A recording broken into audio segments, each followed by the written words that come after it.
एक दिन सिद्धार्थ ने अपने सारथी छंदक को नगर भ्रमण के लिए चलने को कहा। छंदक ने तुरंत राजकुमार के प्रिय घोड़े कंथक को तैयार किया। उस पर राजकुमार को सवार कराकर वह नगर भ्रमण के लिए चल पड़ा। राजा सुद्धोधन ने ऐसा प्रबंध कराया था कि राजकुमार को मार्ग में कोई करुणाजनक दृश्य दिखाई ना दे, ताकि उसके मन में विरक्ति की भावना उत्पन्न ना हो। जिस मार्ग से उन्हें जाना था उसे स्वच्छ करके सजाया गया था। उस मार्ग पर दोनों ओर सुंदर सुंदर लड़के लड़कियां खड़े थे। जब सिद्धार्थ उनके पास से गुजरते तो वो उन पर फूल बरसाते। कहीं दुख या कष्ट का नाम भी दिखाई नहीं दे रहा था। राजकुमार सिद्धार्थ भी उस समय प्रसन्न दिखाई दे रहे थे। एकाएक उनकी दृष्टि कहीं दूर उठ गई। एक झुकी हुई कमर वाला वृद्ध व्यक्ति उन्हीं की ओर चला आ रहा था। उसका मुंह झुर्रियों से भरा हुआ था, आंखें अंदर की ओर धसी हुई थी, हाथ पैर कांप रहे थे। वह लाठी का सहारा लेकर बड़ी मुश्किल से चल पा रहा था। सिद्धार्थ ने उस वृद्ध की ओर संकेत करते हुए कहा, जरा उधर देखो छंदक। उस आदमी की ओर जिसकी कमर झुकी हुई है, मुझे बताओ कि उसे क्या हो गया है। वह इतना असुंदर क्यों है? वह ठीक से चल क्यों नहीं पा रहा है? छंदक ने उत्तर दिया, राजकुमार, वह व्यक्ति बूढ़ा हो गया है। उसकी आयु अधिक हो गई है। अधिक आयु हो जाने पर व्यक्ति ऐसा ही हो जाता है। तो क्या आयु अधिक हो जाने पर मैं भी और यशोधरा भी ऐसे ही हो जाएंगे? सिद्धार्थ ने चिंतित स्वर में पूछा। हम भी बूढ़े हो जाएंगे? हम भी असुंदर हो जाएंगे? हम भी ठीक से नहीं चल पाएंगे? छंदक ने उत्तर दिया, सच यही है राजकुमार। ऐसा सभी के साथ होता है। बूढ़ा हो जाने पर मनुष्य की यही दशा होती है। शरीर इसी प्रकार कमजोर और असुंदर हो जाता है। सिद्धार्थ की सारी प्रसन्नता छूमंतर हो गई। उन्होंने छंदक को महल लौट चलने की आज्ञा दी। जब सिद्धार्थ अपने महल पहुंचे तो उन्होंने यशोधरा को अपनी प्रतीक्षा करते हुए पाया। उन्हें उदास देखकर यशोधरा ने पूछा, क्या बात है स्वामी, क्या आप थक गए हैं? नहीं यशोधरा, सिद्धार्थ ने एक लंबी सांस लेकर उत्तर दिया, मैं थका हुआ नहीं हूं। बात यह है कि आज मैंने एक ऐसे व्यक्ति को देखा जो बहुत कमजोर था। उसका पूरा शरीर कांप रहा था, उसकी आंखें झुकी हुई थी और वह असुंदर हो गया था। छंदक कहता है, वह बूढ़ा हो चुका है।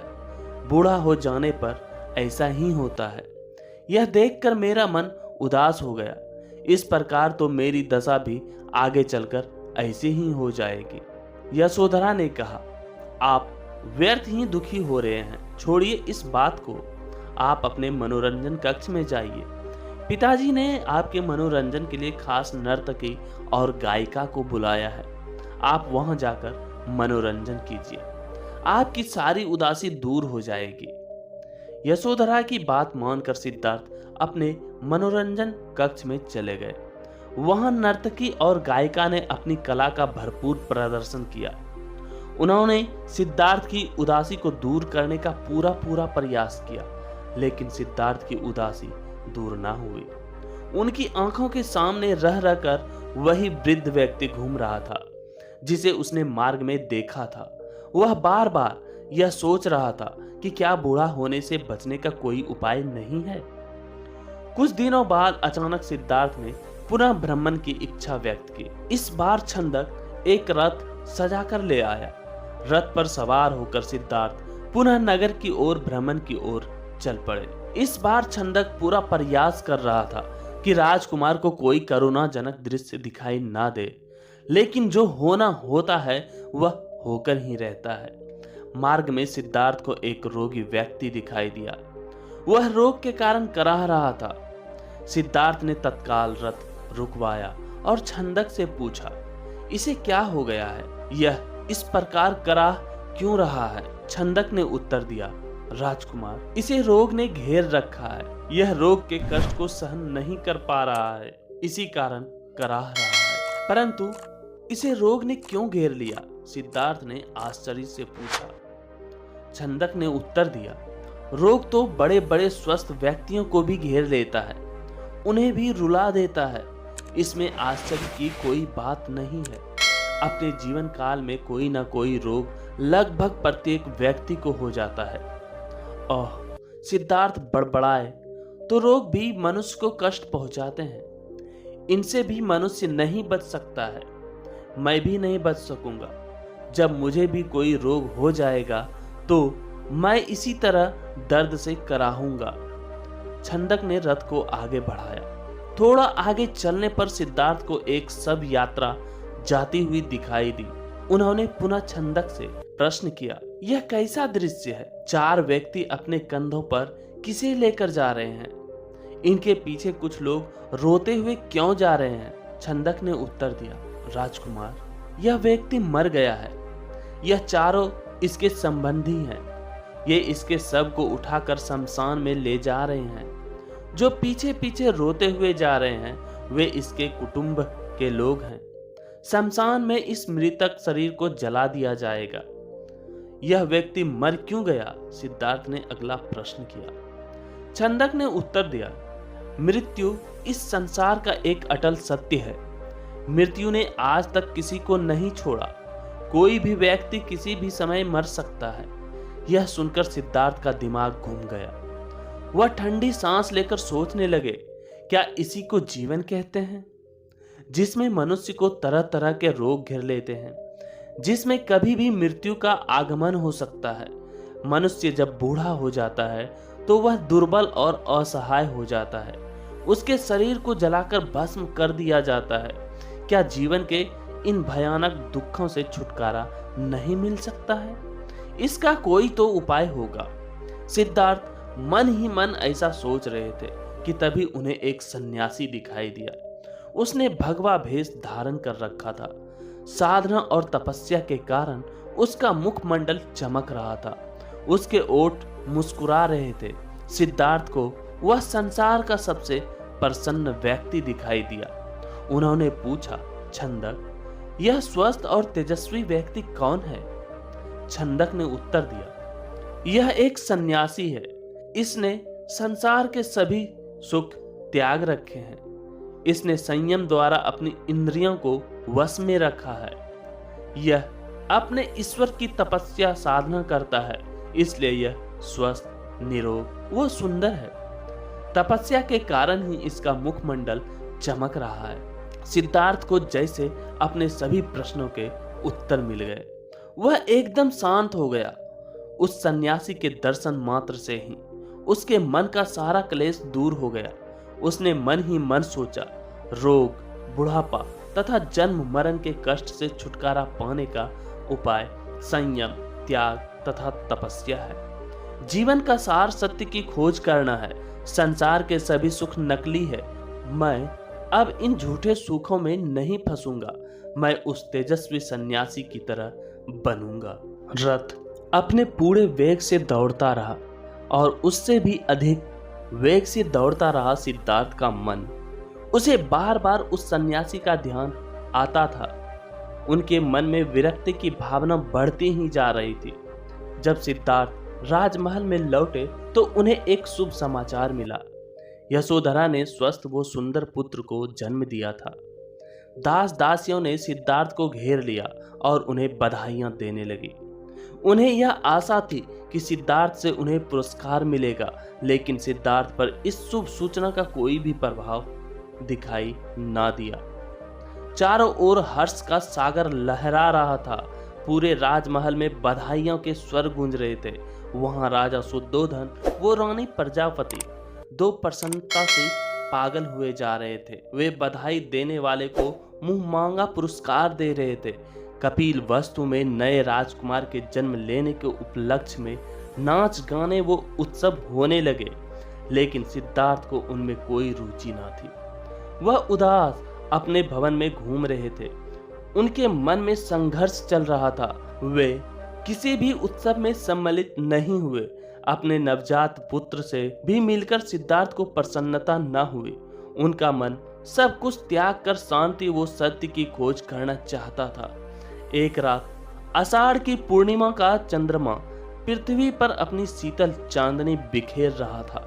राजभवन में यशोधरा अपने पुत्र को छाती से लिपटाए सुख की निद्रा सो रही थी। दासियां भी अपना कार्य समाप्त करके गहरी निद्रा का आनंद ले रही थी। सिद्धार्थ अपने बिस्तर से एकाएक उठ खड़े हुए और भवन से बाहर चले गए। भवन से बाहर निकलकर वह सहसा ठिठके। उनके मन में एक बार यशोधरा व राहुल को देखने की इच्छा उत्पन्न हुई। वह वापस जाने के लिए मुड़े, परंतु जिस प्रकार कोई सर्प अपनी केचुली का उतार कर उसकी ओर नहीं देखता, वैसे ही सिद्धार्थ ने भी अपने मोह को एक ही झटके से त्याग दिया। धीरे धीरे चलते हुए सिद्धार्थ वहां जा पहुंचे जहां उनका सारथी छंदक सो रहा था। सिद्धार्थ ने उसे जगाया। छंदक ने चौंक कर अपनी आंखें खोली। वो निकट बंधे कंथक घोड़े ने भी हिनहिनाकर सिद्धार्थ की ओर देखा।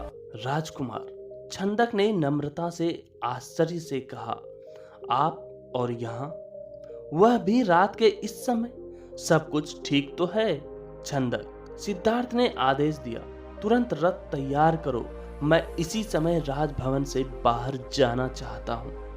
छंदक ने ध्यानपूर्वक सिद्धार्थ की ओर देखा।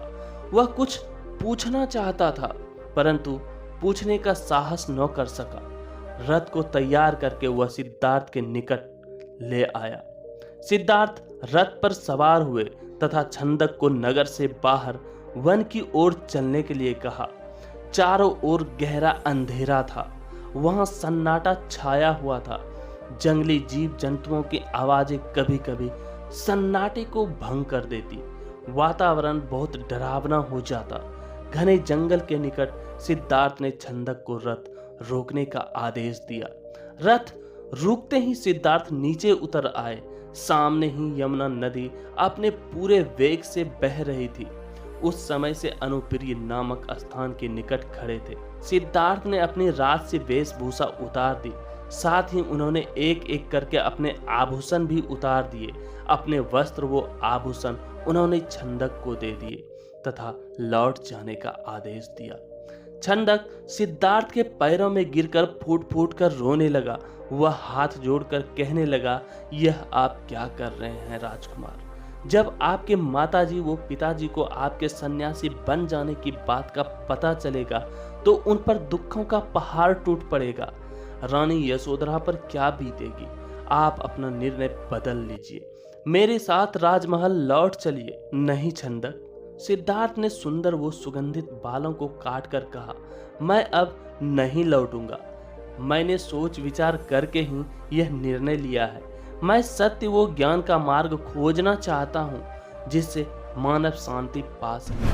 तुम आंसू पोंछ लो और राजभवन लौट जाओ। छंदक को सिद्धार्थ की आज्ञा का पालन करना पड़ा। उसने सिद्धार्थ के चरण स्पर्श किए, उनके कीमती वस्त्रों व आभूषणों को रथ में रखा और कपिल वस्तु की ओर चल पड़ा। जिस समय छंदक राजभवन में लौटा, सुबह का प्रकाश चारों ओर फैल चुका था। राजा शुद्धोधन बाग में भ्रमण कर रहे थे। जब उन्होंने सिद्धार्थ का खाली रथ देखा तो उनके माथे पर बल पड़ गए। उन्होंने क्रोध से छंदक की ओर देखा और पूछा, तुम बिना बताए सिद्धार्थ को कहाँ ले गए थे? वह इस समय कहाँ है? छंदक ने रोते हुए वह पूरी बात बता दी। फिर रथ से सिद्धार्थ के कीमती वस्त्र वो आभूषण लाकर उन्हें सौंप दिया।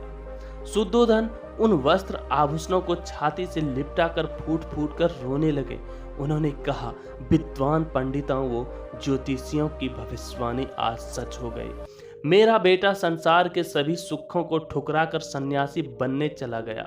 रानी प्रजापति को जब इस बात की सूचना मिली तो वह पछाड़ खाकर गिर पड़ी। जब यशोधरा को पता चला तो वह भी इस बात को सहन ना कर सकी।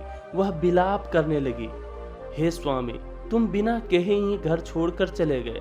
मुझसे कम एक बार मिल तो लेते। क्या मैं इस योग्य भी नहीं थी? क्या तुम्हें अपने छोटे से पुत्र का भी ध्यान नहीं आया? कम से कम उससे तो मिलकर जाते। इसके बाद यशोधरा ने भी राजसी वेशभूषा उतार फेंकी। केवल सुहाग चिन्हों को छोड़कर उसने सभी आभूषणों का त्याग कर दिया। वह साधारण भोजन करती तथा पृथ्वी पर सोती। उसकी यह दशा देखकर प्रजापति बहुत दुखी होती।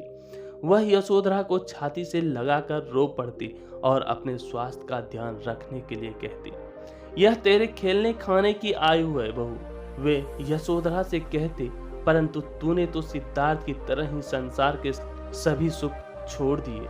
क्या यह ठीक है? इस तरह रहने से क्या तुम बीमार नहीं पड़ जाओगे? तब राहुल की देखभाल कौन करेगा? यशोधरा उत्तर देती है, माता जी, मेरे पति अब सन्यासी बन चुके हैं। वे पृथ्वी पर शयन करेंगे तथा जंगली फूल फलों का भोजन करेंगे। ऐसे में मैं भला राजभवन में सुख के साथ कैसे रह सकती हूँ? आप कृपया दुखी ना हो, राहुल में ही इसके पिताजी की छवि को देखें, इससे आपको शांति मिलेगी। प्रजापति राहुल को छाती से लिपटा कर रो पड़ी। सिद्धार्थ के चले जाने के बाद कपिलवस्तु का हर व्यक्ति उदास हो गया। राजमहल में तो दुख का साम्राज्य ही स्थापित हो गया। ऐसे में केवल नन्हे राहुल की लिलकारियां ही राजमहल में गूंजती तथा सबका मन बहलाती।